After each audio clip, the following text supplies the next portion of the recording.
अच्छा, इस बीच इस पैनल पैनल को दिखाइए फिर से डॉक्टर साहब। ये मॉर्निंग पैनल वीरू, इस पैनल में कुछ बदला बदला सा दिख रहा है। गाबा सर नहीं दिख रहा, आपने नोटिस करा सुबह से? मैं बहुत देर से सोच रहा था, जब अशोक लेन का जिक्र कर रहा था ना मैं, हाँ, तो मैं सोच रहा था वही कि कहाँ चले गए गाबा सर। उनकी कॉल थी। हाँ जी। ये क्या सैटरडे छुट्टी मार ली क्या आपने? नहीं नहीं, मुझे बोला गया था आपका 11:30 बजे, आपका सुबह नहीं है, ऐसा मुझे अपर्णा ने बताया। ओ, 11:15 बजे, 11:30 नहीं है, 11 बजे से अपन बैठेंगे। 11 बजे बैठेंगे, मुझे ऐसा बोला गया था, तो बोला ठीक है। तब ठीक है। मैं मिस तो कर रहा था सुबह आपको। 7 बजे तैयार हूं। फिर वीरू भी आप कह रहे थे कैसे हो? गाबा सर कहाँ है, गाबा सर कहाँ है। वो अपसेट सा फेस उन्होंने इमोजी भेजा, तो मैंने कहा फोन लगा के दुख पूछ होता है लेते हैं। उनको। आपको थोड़ी दुख होता है। हाँ? दुख तो बहुत उनको मिस वो करते हैं, आप थोड़ी मिस करते हो। 11 बजे हम सब होंगे, गाबा सर भी पैनल में जोड़ेंगे। अब अगला शो जब आएगा वो 11 बजे आएगा। ये टीजर भी हो गया। Gaba sir thank you so much, इंतजार कर रहा हूँ आपका। हम दोनों इंतजार कर रहे हैं आपका। Love you too Gaba sir. Veeru कुछ स्टॉक स्पॉटिंग हो जाए। अच्छा, एक टीजर दे देता हूं। कुछ देर में यतिन जुड़ेंगे। इलेक्शन और बाजार पर एक ब्यूटीफुल सी ब्रोकरेज रिपोर्ट है, उस पर चर्चा।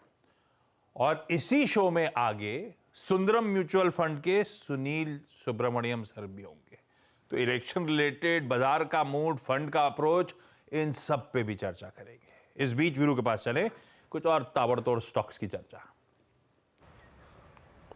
जी हाँ, देखिए फार्मा में थोड़ी बाइंग आ रही है। जरा एक बार ऑरबिंदो फार्मा लेके आइए। मैं थोड़ा लेट हो गया, ये स्टॉक मैंने मार्क करके रखा था। एक बार टिक बाय टिक चार्ट रखिएगा। अब नहीं मैंने ऑलमोस्ट 1185 पर आइडेंटिफाई किया था, बात छूट गई, 1205 हो गया। लेकिन एक बार लेके आइए आप, जरा हल्का सा निफ्टी फार्मा इंडेक्स लेके आइए डायरेक्टर साहब। इसमें से कुछ ट्रेड्स पिक करने की कोशिश करते हैं, क्योंकि ये तो चल गया। और विंडो फार्मा डायरेक्टर साहब इंडेक्स लेके आइएगा, और उसके बाद ज़रा एक एक करके यहाँ स्टॉक्स पिक करते हैं। मेरे ख्याल से अब स्टॉक जो कि एक स्विंग देने को तैयार नज़र आ रहा है आशीष, वो है ग्लेनमार्क। स्क्रीन पे रखिएगा, स्क्रीन पे प्लीज़। 1022 पे about 20 day exponential moving average, अच्छी प्लेसमेंट है। 1023 का भाव। अमित जी, ऑलमोस्ट इस 1023 1024 इस भाव के पीछे लगभग एक महीने का कंसोलिडेशन है। 29 अप्रैल से अगर आप देखें, ये स्लोपिंग डाउनवर्ड ट्रैजेक्टरी मेंटेन कर रहा है। आज 20 डे को स्ट्राइक करता हुआ इसकी 1020 की या 1050 की कॉल रखिएगा स्क्रीन पे। क्या ग्रिप करना चाहिए इसको 1023? जी वीरेंद्र जी, अगर चार्ट देखें तो रिस्क रिवॉर्ड तो काफी फेवरेबल है। स्टॉक ने 50 डेमा पे कंसोलिडेट किया, और अब आज के सत्र में हम देख रहे हैं कि अपना ये 10 डेमा भी क्रॉस करने की कोशिश कर रहा है। तो from that point of view और आरएसआई में भी एक क्रॉसओवर यहाँ पे दिख रहा है चार्ट्स पे, तो 1050 की कॉल जरूर लेनी चाहिए। इसका प्राइस लगभग है, मैं बोल लेता हूँ जी, ग्लेनमार्क की 1000, मेरे ख्याल से 1060 की कॉल है। 1060 की कॉल वीरेंद्र जी चल रही है लगभग 20 रुपए के आसपास। इसे ले सकते हैं with stop loss of 14 and target of 32।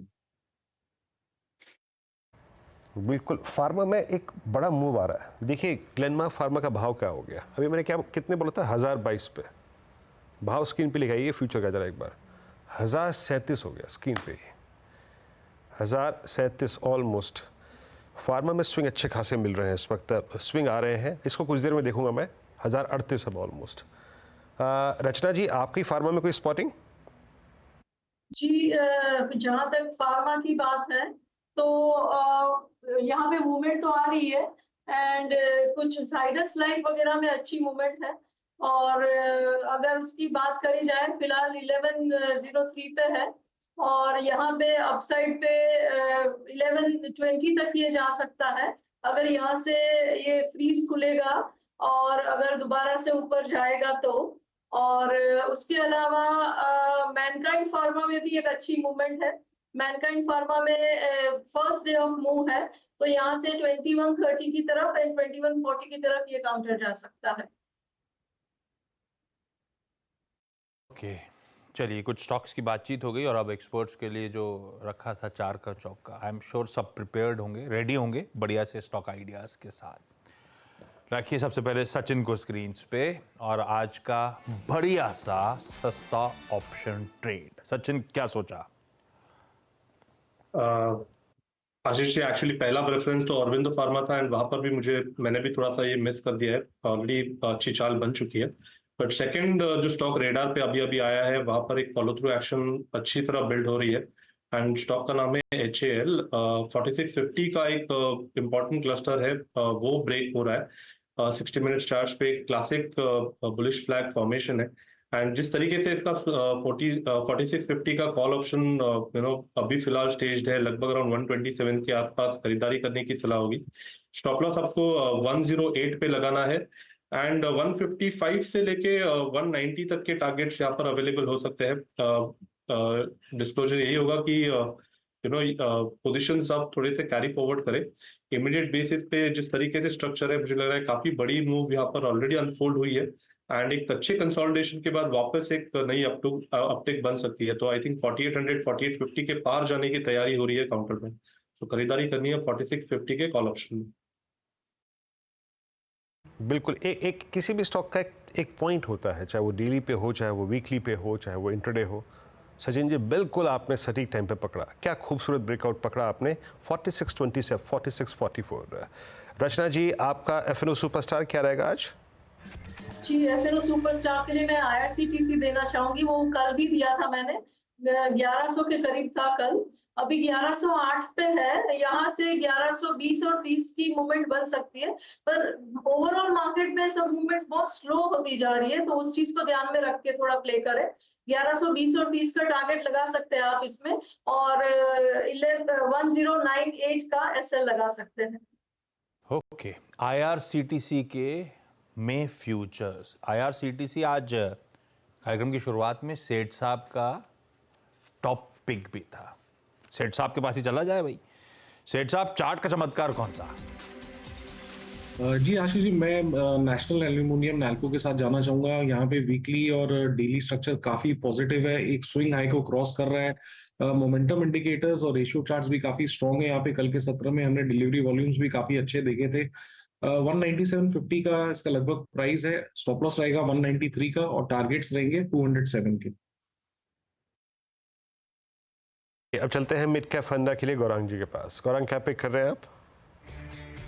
Surendra, पहले हमने स्वराज इंजिन्स को पसंद किया था, मझौली श्रेणी की कंपनी, और अब हम उसी ऑटो एंसिलरी OEM सेगमेंट से जुड़ी हुई कंपनी है CI ऑटोमोटिव।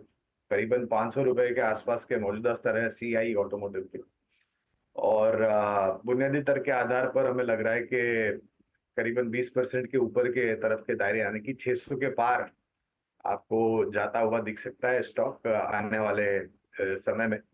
तो CI ऑटोमोटिव पर, ये एक मझौली OEM ऑटो एंसिलरी बनाने वाली कंपनी है, तो यहाँ पर लंबी अवधि के लिए खरीदारी की राय है और 600 के पार के लक्ष्य। गौरांग जी, आज शनिवार को उठते साथ क्या हाथ में टूल बॉक्स लग गया था क्या? सुबह से ही ऑटो पे लगे हुए हैं आप आज?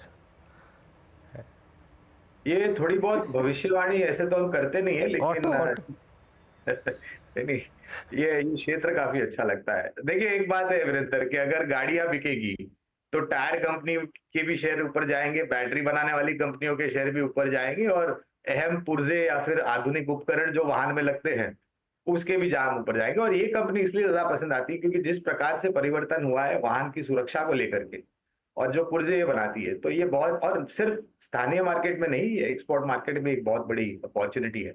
और हमें लग रहा है वीरेंद्र के सरकार की गठन होने के बाद एक मंशा रही है सरकार की, भारतवर्ष को, हमारे देश को एक सबसे बड़ा वाहन उत्पादन क्षमता वाला देश बनाया जाए।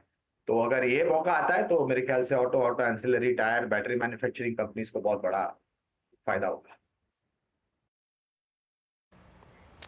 मीनवाइल जरा एक बार लिखिए, जैसे कि मैं कह रहा था कि HL पे आपकी स्पॉटिंग सचिन जी बहुत अच्छी थी, और आपने जिस एग्जैक्टली अगर आप देखें जगह पकड़ा था ना वो स्टॉक, मिनट भर में आप देखें गिन के 3 मिनट में वो टारगेट हिट हो गया। ऑलमोस्ट 4685 पे स्पॉट ट्रेड करता हुआ, वो कॉल ऑप्शन, वो फ्यूचर्स और स्पॉट, तीनों अगर आप देखें तो इस वक्त एक स्ट्रॉन्ग माइलेज क्रिएट करते हुए डे हाई पर। बहरहाल हमें मतलब था आज के टारगेट से वो पूरा हो गया। और IRCTC भी लिखा है, ये जो रचना जी ने प्रोवाइड किया था वो एज ए कॉल अब 1113 पे डे हाई की ट्रैजेक्टरी में। तो आशीष 4 का चौका में आज इस छोटे से सेशन में काम बखूबी हो गया। छोटा सा सेशन लेकिन उपलब्धियां बड़ी बड़ी, टारगेट्स डन। बिल्कुल ब्यूटीफुल। कमाई होनी चाहिए, सेशन कैसा भी हो, छोटा बड़ा और बढ़िया कमाई ये पैनल करके दे रहा है आपको।